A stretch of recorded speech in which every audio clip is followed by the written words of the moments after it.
think I just got a tingle up my leg. It's getting close.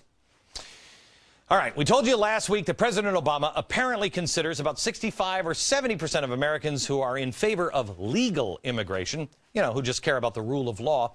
Those people are enemies when he said this. If Latinos sit out the election, instead of saying we're going to punish our enemies and we're going to reward our friends who stand with us on issues that are important to us, if they don't see that kind of upsurge in voting in this election, then I think it's going to be harder. And that's why I think it's so important that people focus on voting on November 2nd. Okay. You've heard this rhetoric before. Is there any doubt in your mind that he said exactly what he meant? Enemies. See, he's off the prompter. That's where it gets dicey for him. Have you ever heard an American president refer to those who have a differing point of view on one side of the aisle or the other, differing point of view of his policies, as enemies? I haven't. Well, now he's saying something a little different. He's walking back on that comment. Here's the latest. And I said, well, you can't punish your friends. Right, that's right. The folks who've been supporting it. Now, I did also say, if you're going to punish somebody, punish your enemies. And I probably should have used the word opponents instead of enemies. Now the Republicans are saying that I'm calling them enemies. What I'm saying is you're an opponent of this particular provision, comprehensive immigration reform, which is something very different. Yeah. He didn't say about punishing his friends. He said reward your friends, punish your enemies. That is definitely not what he said. He said to a Latino audience that those who oppose the comprehensive immigration mess are enemies. And you should probably have used the word opponents, Mr. President. Really? Yeah, I guess you could have used insurgents. Hey, how about freedom fighters? Yeah, I kind of like that label, freedom fighters. You can label us freedom fighters if you want, Mr. President, because that's what we believe we are. He has been much more divisive in his rhetoric than George Bush ever was, or any president of my recollection. He's desperate. He's trying to fire up Latinos against the GOP, consider them enemies, and to punish them. It's also reminiscent of the founder of AFL, the American Foundation of Labor. This guy, his name is Samuel Gompers. Most people don't know who he is. Oh, he's quite famous in the labor union circles. One of the famous lines, this one: reward your friends and punish your enemies. That's what. I guess President Obama is Mr. Union mentality to the bone. Andy Stern was one of his most frequent visitors to the White House when he headed SEIU. I think Soros has been there 4 times, but I get sidetracked on that. Obama is signaling to all of his allies that while times seem desperate, don't worry. Labor unions are afraid that now they put so much into these elections, the big 4 unions intend to spend, by the time this thing is over tonight, $200 million. Boy, they would like a payday for that. Their agenda could be gone. Card check, cap and trade, comprehensive immigration reform, all of it. That's why they're organizing on the ground to speak out. Armed security now is going to be on hand at 36 unemployment offices around Indiana.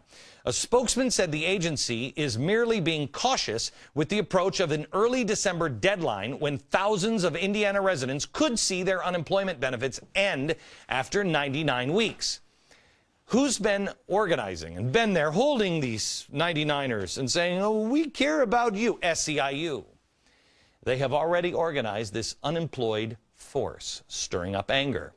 When you look at all of the deadlines, the 99er benefits, the tax cuts are going to expire, the report from Obama's Economic Council on the budget cuts for the framework, all of these deadlines, strangely, are happening in just a couple of weeks in December. Isn't that weird? Progressives are thinking way ahead of you. They are already on to 2012. All of this is in place to face the next Congress and to stir up anxiety, to agitate. America, we have to face reality, and you have to know what you're facing.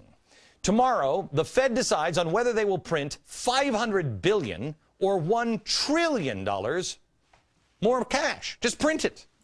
Meaning more debt. Meaning your dollar loses value. According to experts, whatever you have in your bank account will be worth 20% less than it is right now in just a couple of years. So in other words, you have $10,000 in the bank, a couple of years, that'll be worth $8,000.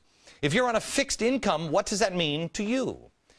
I've warned you from the beginning on this, the Weimar moment. We'd be buying our own debt and printing more dollars. Here we are. It happens tomorrow.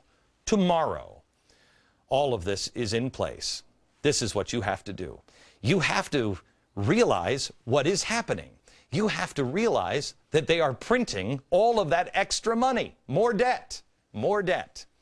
So now what does that mean to you in the grocery store? Well, come next year, things are going to be so bad. Come next year, you are going to see prices skyrocket. Prices skyrocket. I have some charts for you. I'm going to show them to you next.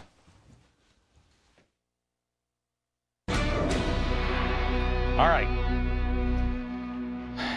If you do the shopping in your house, you may have noticed that prices are starting to rise at the grocery store. Since the beginning of July, I want to show you these numbers. Milk has gone up 6.5%. Remember, they're saying there's no inflation. 6.5. Butter is up 19%. Butter substitute 6. Women's dresses 6. Candy 13. Footwear 45. Beer 6%. You haven't seen anything yet. Mark my words. Please, please, be prudent. Please. They're going to print $500 billion to $1 trillion. They'll announce it tomorrow. Most of the price increases have not even been passed on to customers yet. I want to show you this other chart. Now, the blue line is what you're paying for in prices, okay? So you see that it's relatively steady, but it's going up. But this is what the manufacturer has to pay. This is where they are here. This line must catch up. They know that it pretty much balances out. When it's like this, it pretty much pays for itself. They can keep it kind of flat. But when it goes up this much, they have to start going up. General Mills just announced that they're going to have to raise prices of cereal to keep up. They've announced a price hike for November 15th, coming to a cereal aisle near you. I know it's Election Day, and we're all hoping for great things. And that's probably bringing you down. I know. I told you that beer is up 6%. But prices are going to go up. Things are going to get tougher for a while, and you need to know that. It's not all sunshine and lollipops tomorrow. It's going to get tough, and some of it is intentionally tough. What will save us? 912 Project. The 12 values and the 9 principles. Go to the website at glennbeck.com or foxnews.com/glennbeck and learn these values and the principles, because that is what will turn our country together and what will unite us so we can again be the greatest generation of Americans and save our country. Back in a minute.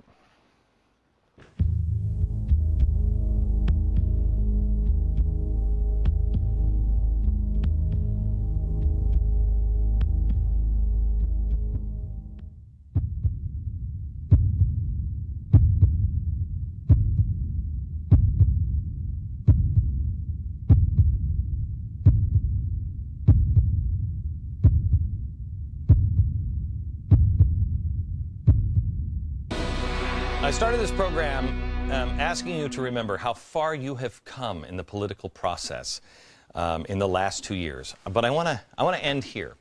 Look how far you've come intellectually and what you know about history in this country. How many books have you read in the last 2 years compared to the 2 years prior? How much do you know that you had no idea? No idea. I want to show you, because remember, you're the stupid one. I have a clip now from the Restoring Sanity rally on Saturday. Now, you have to know that Keynesian policies, basically stimulus, just bail it out. Just keep putting more stimulus in, and that'll start the economy again. It's John Maynard Keynes. That's Keynesian economics, which Obama is. Watch what happens. Watch what happens when somebody comes down with a microphone and a sign about Keynesian economics. Watch. Why do you have this sign? Do you disagree with it? That he's Keynesian? That he's not American? Is that what you're saying? Well, we're saying, we're asking the question. He was born in Hawaii. That is a state of the United States. He is born here legally, and he is an awesome president. Is he a Keynesian? No, absolutely not. It's possible. I mean, I'm not going to go and judge people. Doesn't matter. All right, maybe it would matter on his views on things, but like most of us come from, Ireland, Germany, Italy, most of us come from different countries. Until there's proof to the contrary, could it be a... What proof do you want? He gave you proof. He gave you proof. He was born in Hawaii. What proof do you want? And you think that establishes that he's definitely not Keynesian? He's laughing. Yes, it does. Yes, it does. I mean, you people are trying to make something out of nothing. I don't really see how it's relevant to his presidency. It is important, but it shouldn't be the only thing looked at. That's stupid, and that's what that sign is, stupid.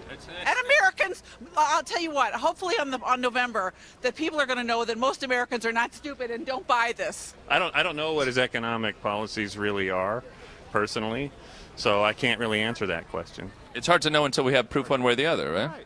Yeah. I thought you said Kenyan. Even the guy who knew didn't even know what Barack Obama's economic policies are. Stimulus. Hello? But you're the dummy.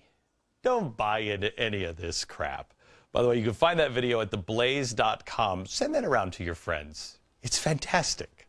It's fantastic. We'll be right back. Tonight is an important night, but tomorrow could be the day that changes everything. Our Fed is buying our bonds, and we could be heading towards a Weimar moment. Do not miss a moment of tomorrow's show. And we'll see you in just about an hour online at glennbeck.com. Live coverage. Watch it on Fox. Have your laptop there. Join me all night long. Coverage you don't want to miss at glennbeck.com. From New York, good night, America.